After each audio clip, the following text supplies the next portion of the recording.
Baik, saya Bagas Rizik dengan NPM 186 dari kelas 5D izin memaparkan mengenai perbedaan kurikulum 2013 dan kurikulum Merdeka. Ditinjau dari pengertiannya, kurikulum 2013 ialah kurikulum yang mengembangkan aspek keterampilan, sikap, pengetahuan, dan perilaku.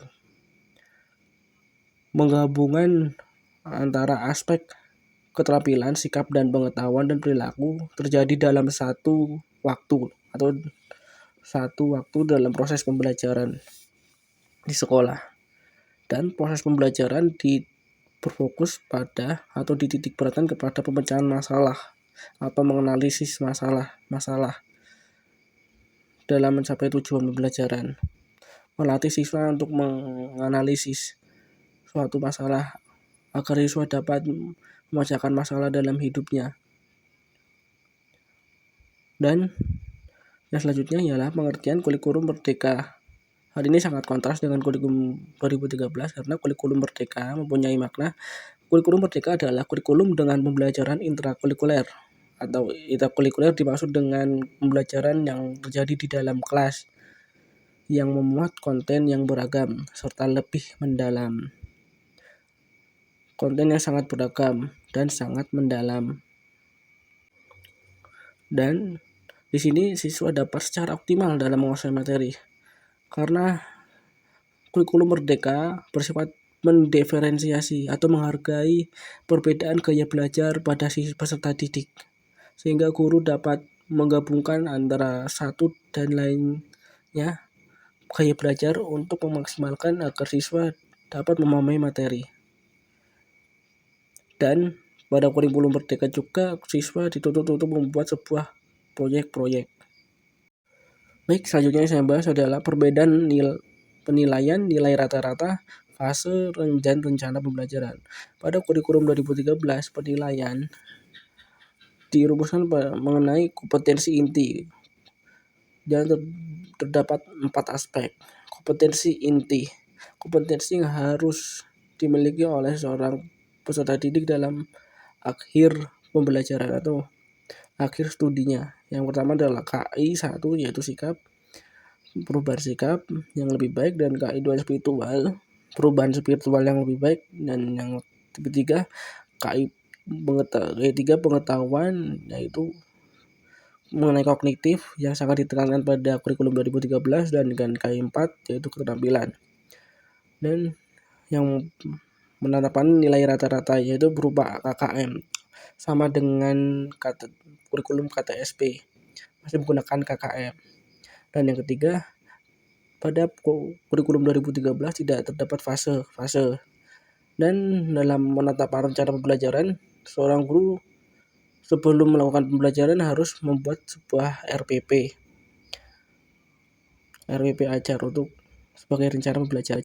Dan pada kurikulum Merdeka pada sektor penilaian terdapat 3 asesmen. Yang pertama adalah asesmen diagnosis. Asesmen diagnosis adalah penilaian awal yang dilakukan oleh seorang guru sebelum pembelajaran. Dan terdapat 2 macam asesmen diagnosis, yaitu asesmen diagnosis kognitif dan kognitif. Dan kognitif adalah diagnosis awal saat pertama pembelajaran, pertama masuk sekolah. Dan asesmen diagnosis kognitif adalah penilaian awal setiap pertemuan. Dan yang kedua, asesmen formatif, yaitu asesmen yang dilakukan dalam tengah-tengah proses pembelajaran seperti pada akhir pembelajaran. Kalau di kurikulum 2013 kan kalau asesmen formatif hanya yang berupa PTS, PAS, dan penilaian harian. Tidak di kurikulum Merdeka. Kurikulum Merdeka melakukan asesmen formatif bisa pada saat tengah-tengah pembelajaran atau pada akhir setiap mata pembelajaran. Dan yang ketiga, asesmen sumatif, yaitu penilaian di akhir pembelajaran seperti PH, PTS, dan PAS. Dan dalam penetapan nilai rata-rata pada kurikulum Merdeka, yang itu yang membuat sebuah deskripsi atau KKTP. Lain halnya dengan kurikulum 2013 yang masih berupa angka-angka. Deskripsi yang dimasukkan deskripsi adalah siswa masih memerlukan bimbingan, siswa sudah mahir, dan lain-lain. Dan terdapat fase pada kurikulum Merdeka, yaitu fase A kelas 1 sampai 2, fase B 3 sampai 4, dan fase C 5 dan 6. Fase ini ditujukan agar jika siswa tidak memahami atau menguasai sebuah materi di fase A kelas 1, dia bisa melanjutkannya pada kelas 2 asalkan satu fase. Dan dalam penetapan rencana pembelajaran dalam kurikulum Merdeka tidak lagi menggunakan RPP, yaitu menggunakan sebuah modul ajar yang sudah lengkap. Kalau RPP harus dibuat setiap hari, kalau modul ajar itu sudah lengkap, jadi bisa digunakan 1 bulan.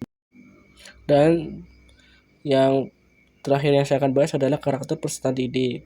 Pada kurikulum 2013, karakter yang diharapkan pada kurikulum 13 ini yaitu agar peserta didik dapat menguasai atau memiliki salah satu dari 18 karakter penting seperti nilai religius, jujur, toleransi, disiplin, kerja keras, kreatif, mandiri, demokratis, rasa ingin tahu, semangat kebangsaan, cinta tanah air, menghargai prestasi, bersahabat, komunikatif, dan cinta damai.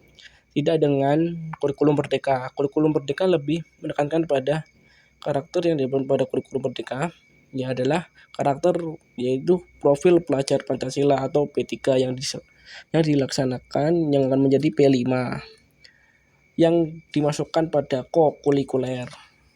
Yang kokurikuler tersebut digabungkan dengan intrakurikuler, yang berarti 70% kegiatan intrakurikuler dan 30% kegiatan kokurikuler.